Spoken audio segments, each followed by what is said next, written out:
थे परम संत हजूर ताराचंद जी। अब जिसको पढ़ा वास्ता मन से उसी को है मालूम। मन है साधो बड़ा जालिम, ये मन जो है बड़ा जालिम है। ये हमारे को टिकने नहीं देता। ये हमारे को जैसे कलंदर बंदर को उसको नचाए नचाए डोलता है, कलंदर जैसे रीछ को नचाए नचाए डोलता है, ये भी हमारे को ऐसे ही नचाए नचाए डोलता है। क्योंकि मन की ताकत सहज नहीं है। ये उस मालिक का वकील है, उस काल महाराज का वकील है। ये इतना भारी मुकदमा लड़ता है, अब सब क्याए को हरा देता है। लेकिन इससे मुकदमा कौन जीत सकता है? इससे तो वो मुकदमा जीत सकता है जिसने संतों की शरण ले ली, जिन्होंने अपने गुरु को पहचान लिया, जिन्होंने उस गुरु का नाम दिया, उसका सुमरन कर लिया और उस पर अपना रंग जमाना शुरू कर दिया। तो मन जो है हमारे को इस संसार में निकटने नहीं देता। क्यों? ये वकीलात करता है, यहाँ बहुत भारी वकीलात करता है। मन के मते न चालिए, मन है पक्का दूत, और ले डूबे दर्रा मुझे प्राण जाएंगे छूट।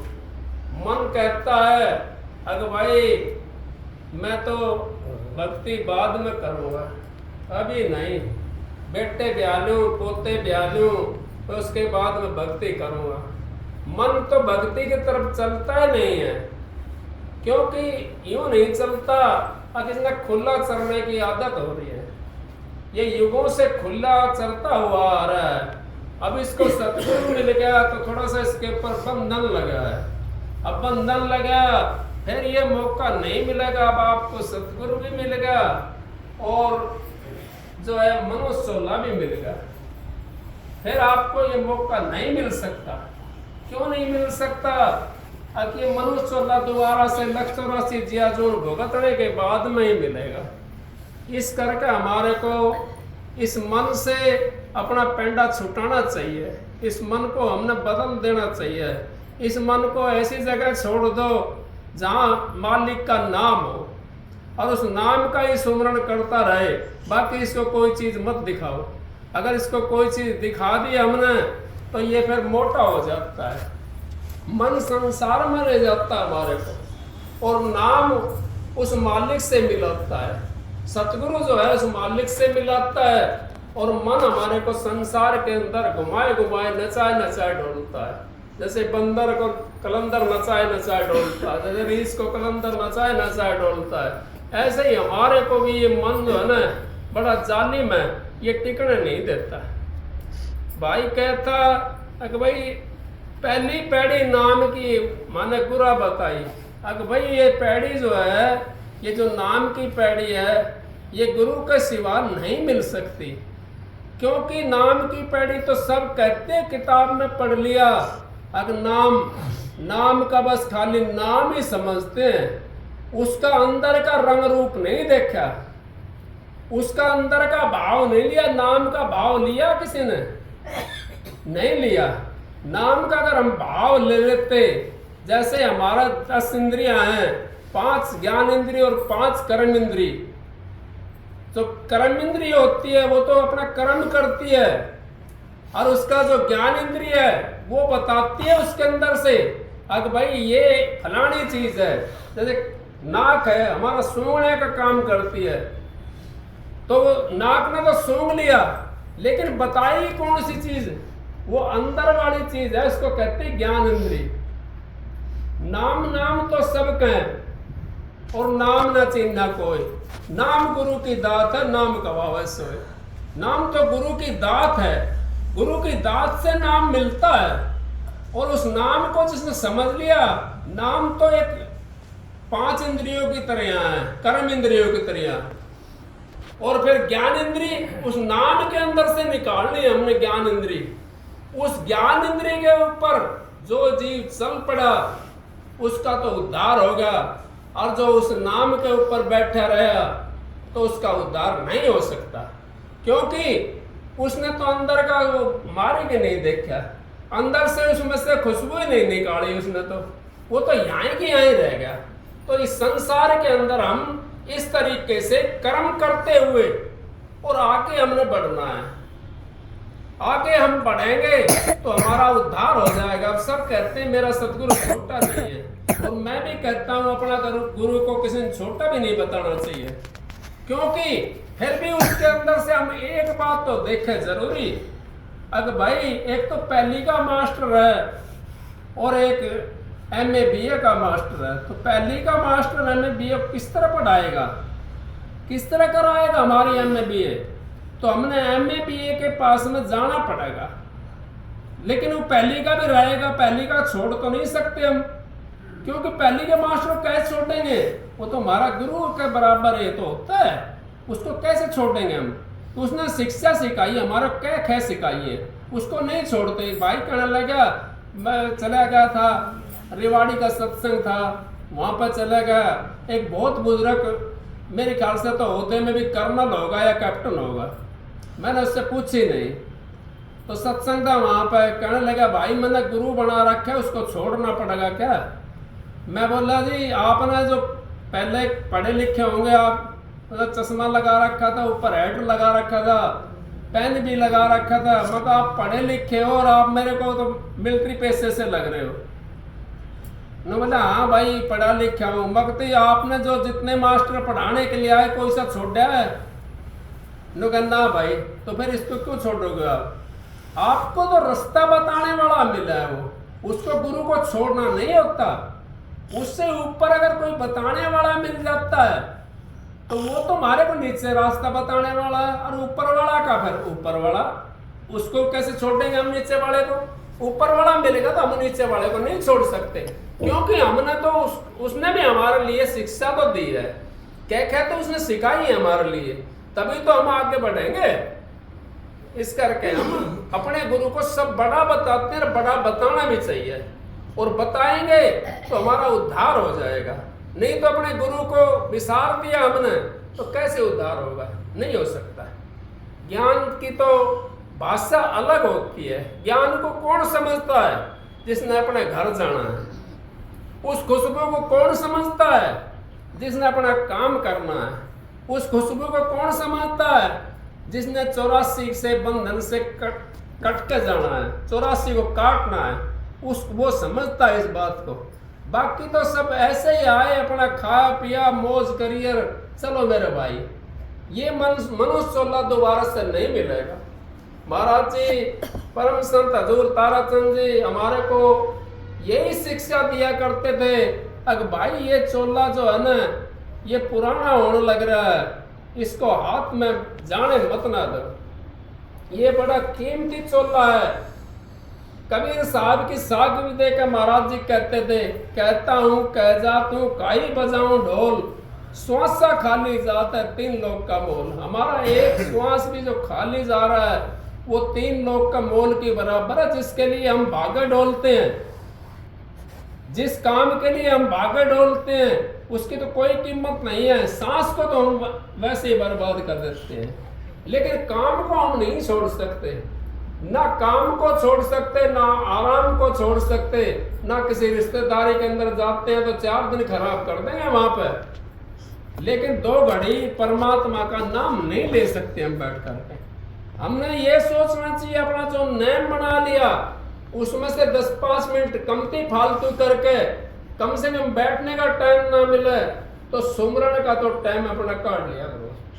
सुमरन से हमारा क्या होता है? सुमरन से वो बेचारी, मैं कई बार मिसाल देता हूँ, ये अब वो एक जानवर होता है छोटा सा, दूसरा का अंडा ला करके मिट्टी के उसमें बना कर रखता है वो, और उसके साइड में बिरिन बिरिन वो सुमरन तो करता है, उसको बैठ करके थोड़ी सेता है कोई और फिर अपना जैसा बना लेता है। तो हम भी उस मालिक के जैसे बन सकते हैं अगर उस सुमरन को ना छोड़े तो, क्योंकि मन ने तो कोई ना कोई काम करना है। ये मन जो है ये तो कभी खाली नहीं रहता, ये तो रात में भी किसी सपना दिखाता रहेगा, या कहीं बढ़ जा गुफा के अंदर, या कहीं गुरु भगत है तो अपने गुरु के चरणों में चला जाएगा, तो कोई वैसा है देवी देवता को पूजने वाला, वो देवी देवताओं के पास में अपना वो भारी रूपी होता है, तो ये सोचता हो कि देवी देवताओं को पूजने वाला देवी देवताओं से मिल जाता है। नहीं, उसका खाली ख्याल होता है, वो ख्याल से और वो मूर्ति बन जाती है, लेकिन बनती वही है जो हमने देखी हुई है। जैसे कि अभी सीरियल देखते हो आप लोग, टेलीविजन के अंदर भी जो चीज दिखाई देती है उसी को हम समझ लेते हैं। जो राम है ये तो देवी है, उसका रूप अपना धारण कर लेते हैं, वही चीज रूप हमारे को दिखाई देगा। तो महाराज जी कहते थे जाको दर्शनित वाको दर्शनुत, और जिसको इत नहीं इसको इत नहीं कोई उत। महाराज जी यूं भी कहते थे, अब हम सपने के अंदर जाते हैं ना गुरु का दर्शन करने के लिए, हमारे कर्म तो उससे भी कटते हैं, लेकिन जब अंतर के अंदर जो गुरु मिलता है ना, उसको कहते हैं नूरी गुरु, उसको कहते हैं पूर्ण गुरु, उसको कहते हैं सत्पुरुष। अंतर के अंदर अगर हमारे को गुरु नहीं दिखाई दिया, अंतर के अंदर हमारी डिग नहीं धरी गई, तो हम कैसे पहुंचेंगे उस घर? कैसे कहेंगे हमारा गुरु नूरू है, नूरी है? या कैसे कहेंगे अगर हमारा गुरु सत्पुरुष है? हमने अपने गुरु को देखना चाहिए अंतर के अंदर, और अंतर के अंदर हमने बार बार जाना चाहिए। अगर अंतर के अंदर हमारे गुरु के दर्शन होते हैं तो हमारा गुरु पूर्ण है। सपने के अंदर दर्शन होते हैं तो काम तो उसका चल जाता है उससे भी, लेकिन सपने वाला तो हमारा ख्याल होता है, ख्याल होता है ना, तो वहां गुरु होता है और ना वहां चेला होता है, वहां तो ख्याल होता है खाली। जो ख्याल संसार के अंदर टकराते हैं तो उसका स्वप्न बन जाता है, और जब संसार से बाहर चला जाता जीव अंतर का रास्ता लेकर के, तो इस संसार से उठ करके उस सूक्ष्म शरीर में पहुंच जाता है जहां पे गुरु होता है, और उस गुरु के दर्शन करता है वो। उसको कहते हैं जाको दर्शनित वाको दर्शनुत। जाको इत नहीं वाको इत ना कोई उत, उसको कहीं भी नहीं हो सकते। उसको कहते हैं सूक्ष्म गुरु और नूर गुरु कहते हैं उसको। और फिर उससे आगे भी चल करके वो भी रूप बदल जाता है। महाराज जी कहते थे हमारे को, अब वो भी रूप बदल जाता है। कैसे बदल जाता है? अब वो भी अलग दिखाई देने लग जाता है। जैसे जितना कपड़े के ऊपर आप साबुन लगाओगे उतना ही उसके अंदर से चमक होती है, चाहे रंगीन हो और चाहे व्हाइट हो। रंगीन होगा तो रंगीन चमक निकल जाए उसके अंदर से, व्हाइट होगा तो व्हाइट चमक निकलने शुरू हो जाएगी। तो आप जितना आगे आगे बढ़ते चले जाओगे उतना ही आपको सूक्ष्म रूप वो दिखाई देना शुरू हो जाएगा। और जितने आप यहीं पे बैठे रहोगे तो सपने के अंदर आप पहुंच सकते हो। 2, 4, 10, 5 मिनट के लिए भाई पहुंच गए, उससे तो हमारा काम बन तो उससे भी जाता है काम, क्योंकि भाव ही तो मुनाफा देता है। भाव मुनाफा देता है। जिसका भाव अगर सही है उसको मुनाफा मिल जाएगा, जिसका भाव सही नहीं है उसको मुनाफा नहीं मिल सकता। भाव हमने लेना पड़ेगा, और भाव किसका लेना? अपने गुरु का लेना भाव। उस गुरु का जब हमारा भाव मिल जाएगा हमारे को, तो हम अंतर की डिग भरने शुरू कर देंगे। एक बात और भी है इसके अंदर, अगर हम यहाँ पे आकर के और यूं सोचते हैं अगर हमारी तो पता ना मुक्ति होगी या नहीं होगी, ये हमने अपने दिमाग से निकाल देनी चाहिए। मुक्ति तो होगी, क्योंकि जिसने गुरु मिल गया पूर्ण उसकी मुक्ति हो जाएगी, बाकी मुक्ति नहीं हो सकती। जिसको गुरु पूर्ण नहीं मिला उसको मुक्ति नहीं हो सकती, क्योंकि हमने ना तो हम पीर के हुए और ना हम गुरु के हुए, हम तो उन देवताओं को भी नहीं हुए जिनसे कम से कम कृष्ण ने कहा गीता के अंदर। वो मीरा कहने लगी महाराज मेरे को मुक्ति चाहिए। कृष्ण जी कहने लगा मीरा मुक्ति हमारे पास नहीं है। मुक्ति अगर आपने लेनी है तो आज का संत रैदास है उसके पास में चले जाओ।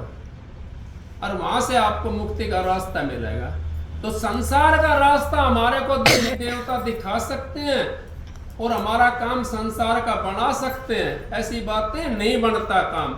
कोई ये कहे देवी देवता काम नहीं बनाते, काम बना देते हैं, जैसा जिसका भाव होता है वो उसका काम बन जाता है। लेकिन उस काम से हमारा काम तो नहीं चला, क्योंकि वो काम हमारा बनाया वो तो यहीं रह जाएगा। हमने तो आगे वाला काम बनाना, जिसके लिए हम 184 काट करके और इस यहाँ पे आए संसार के अंदर मनुष्य चोला धारण करके, और दोबारा ये मनुष्य चोला हमारे को नहीं मिलेगा। क्यों नहीं मिलेगा मनुष्य चोला? अगर हमारा नंबर ही नहीं आना दोबारा, कैसे आएगा नंबर? नंबर आएगा तभी तो हमारे को मनुष्य चोला मिलेगा। तो संत महात्मा हमारे को यही शिक्षा देते हैं, और संतों की जिन्होंने शिक्षा के ऊपर अमल कर लिया, संतों का जिन्होंने नाम ले लिया, वो 84 के अंदर नहीं आ सकता। क्योंकि उसको चाहे एक जन्म लगे चाहे उसको 2 जन्म लगे। महाराज जी कहते थे एक जन्म गुरु भक्ति, जन्म दूसरे नाम, तीसरे में मुक्ति, पदर चौथे में निजदान। अब 4 जन्म भी अगर हमारे लगते हैं तो कोई बात नहीं, लग जाने दो, लेकिन हमारे को शांति तो मिले, मनुष्य चोला मिल जाएगा हमारे को। हमारी भक्ति नहीं बनती किसी कारणवश। कई बार कई ऐसा होता है, कई आदमी बहुत ज्यादा दुखी होते हैं, वो बहक जाते हैं। कैसे बहक जाते हैं? कोई आगे बाजीगर थोड़ा सा अच्छा खेल दिखा दिया तो उसको उसी के अंदर पसंद होगा वो, अगर भाई हाँ इसने तो बहुत बढ़िया खेल दिखाया है। और फिर कोई दूसरा आ गया, अगर भाई इसने तो घटिया खेल दिखाया, फिर वहीं आ जाता दोबारा। तो ऐसे हमारे को यहाँ पर संसार के अंदर बाजीगर बहुत ज्यादा मिलते हैं। कोई हमारे कुछ दिखाता है, कोई कुछ दिखाता है, लेकिन हमारा उससे काम नहीं चलेगा। हमने तो अपना काम बनाना है इसी जीवन के अंदर, इसी समय के अंदर। अगर हमारा काम बन गया तो हम उस मालिक से मिल जाएंगे, नहीं तो हमारा काम नहीं बना तो कैसे मिलेंगे उस मालिक से? सतगुरु तो एक ऐसी चीज है, अगर वो हमारे को कुछ भी दे करके अगर मिलता है तो भी सस्ता जान। अगर हमारा सिर देने से भी सतगुरु मिलता है तो भी सस्ता जान, फिर भी सस्ता समझो उसको। हमने क्या क्या चीज दे दी? एक भाई कहने लगा महाराज जी के पास में आया, महाराज जी जो कुछ मांगोगे वो दे दूंगा। मेरे मिसाल याद आ जाती है। तो महाराज जी कहने लगा भाई दे देगा? हाँ जी दे दूंगा। तो ज्यादा वो करता था, वो बढ़ाइया ज्यादा करता था अपनी। वो कहना दाढ़ी बढ़ा रखी थी, ने बोला महाराज जी अगर भाई ये 4 बाल दाढ़ी का देते। ने बोला जी महाराज जी 4 बाल दाढ़ी के नहीं दे सकता, गिट्टी मांगो वो गिट्टी दे दूंगा। जो मानस 4 बाल दाढ़ी का नहीं दे सके, अब आप समझो वो गिट्टी कैसे दे देगा? क्योंकि गिट्टी के ऊपर अगर दाढ़ी होगी वो 4 ने कहता महाराज जी आपकी है, आप कहोगे तो सर्वस आपके पास में है, जो आप हुक्म करोगे। तो हुक्म करने वाला कौन होता है? सतगुरु हुक्म करता नहीं है। सतगुरु जो भी काम करता है हमारा फायदे के लिए करता है। और जिसकी गैल भी जब भी जो भी काम होता है, यूं मत ना कहा करो भाई मालिक ने मेरा बुरा करा, यूं कहा करो भाई मैं इसी लायक था और इसी लायक में जो मालिक ने करा है वो अच्छा करा है। ये मत सोचो मालिक कभी किसी का बुरा नहीं करता, क्योंकि माँ अपने बेटे का बुरा करती है? कोई चाहे कितना निकम्मा बेटा हो, चाहे उसका 4 थप्पड़ मार करके फिर भी उसको पुचकार लेगी। तो वो मालिक तो हमारी माँ है, वो कभी बुरा नहीं कर सकता हमारा। सत्संग की आधी घड़ी और तब के बरस 1000, फिर भी नहीं बराबरी संतन की विचार। ये अंतर की जो बातें हैं जो सतगुरु बता सकता है, और सतगुरु ही अंतर के अंदर जो सतगुरु मिलता है उसको सतगुरु कहते हैं। गुरु तो हमारे को सारी दुनिया मिलेगी, सारी दुनिया गुरु है। अंतर के अंदर जो मिल जाता है वो होता सतगुरु। अंतर रूपी जो गुरु होता है वो हमारे को कहाँ मिलेगा? हमने उसकी बात से परख करनी पड़ेगी। उसकी बात से हमने परख कर ली, अगर भाई क्या बोलते हैं, क्या कह रहे हैं ये? नहीं कहीं महाराज जी कहते थे अगर भाई चोर और शाह की वाणी से परख हो जाती है।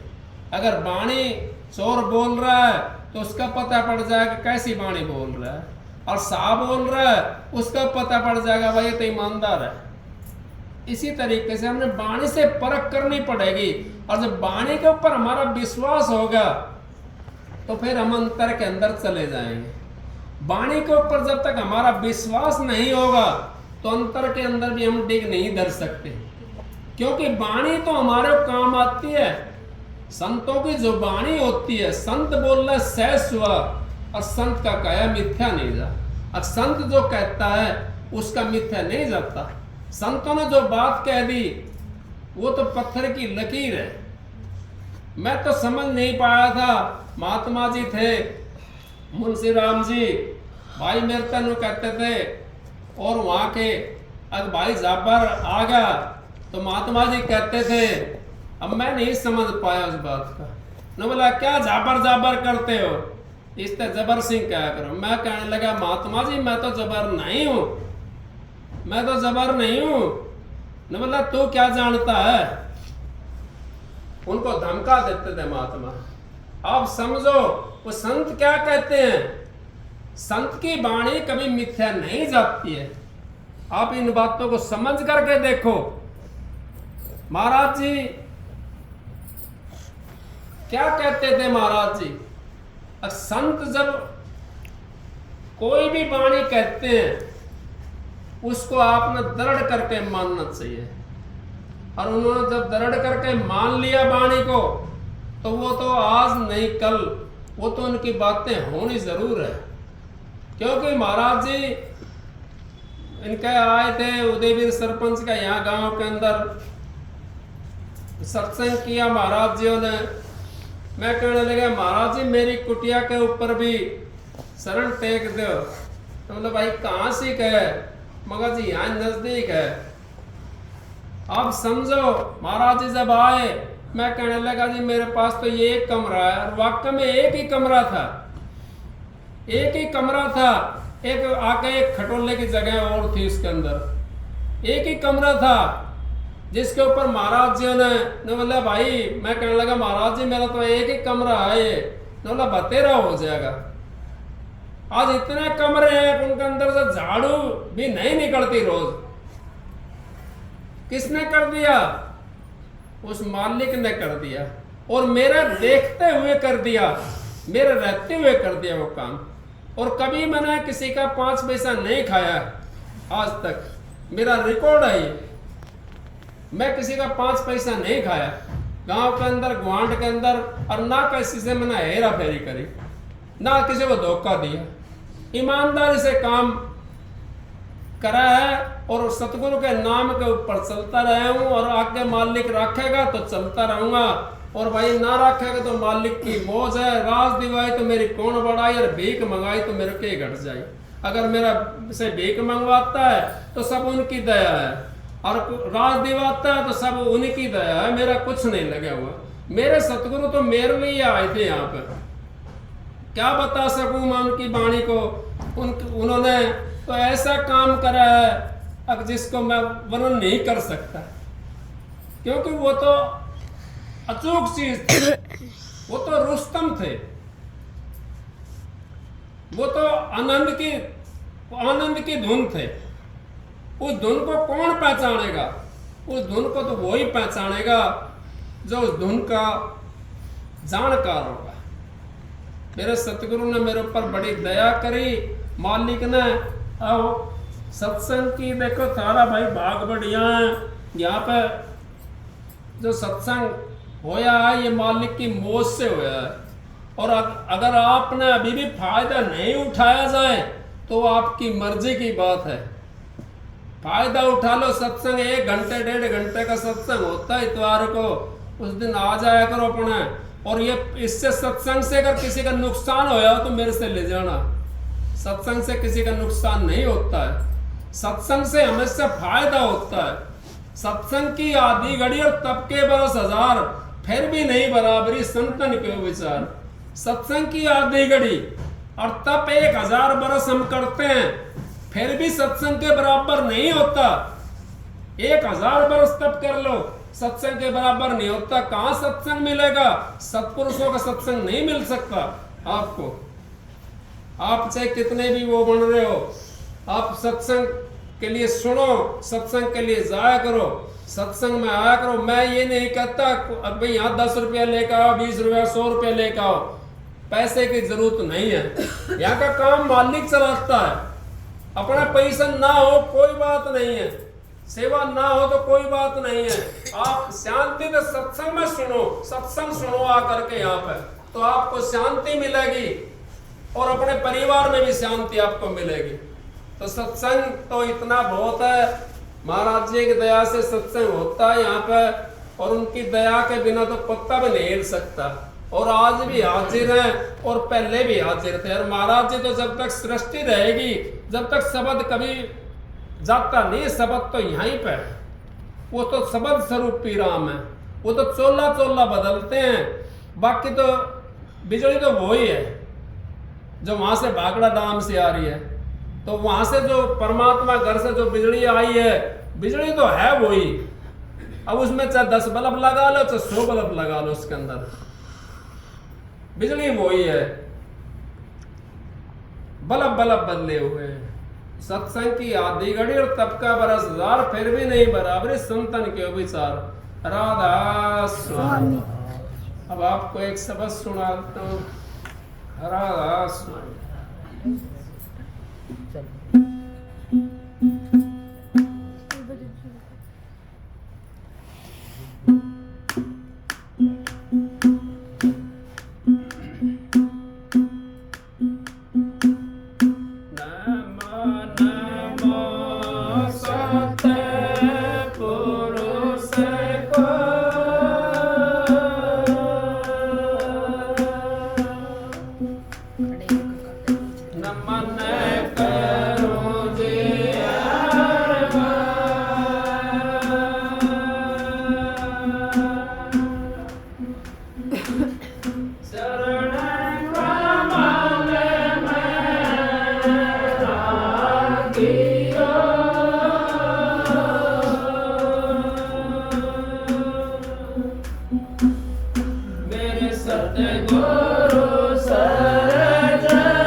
ओ साद बूटी कछवे ना लागे जी ओ साद बूटी कछवे ना लागे जी क्या करे बेद विचार महाराज मोपे साई रंग डारो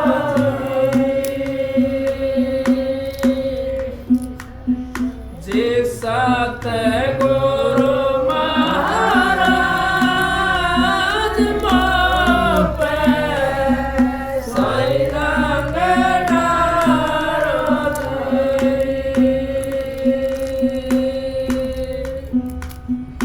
ऋषि मुनि जाने पीरे ओलिया ऋषि मुनि जाने पीरे ओलिया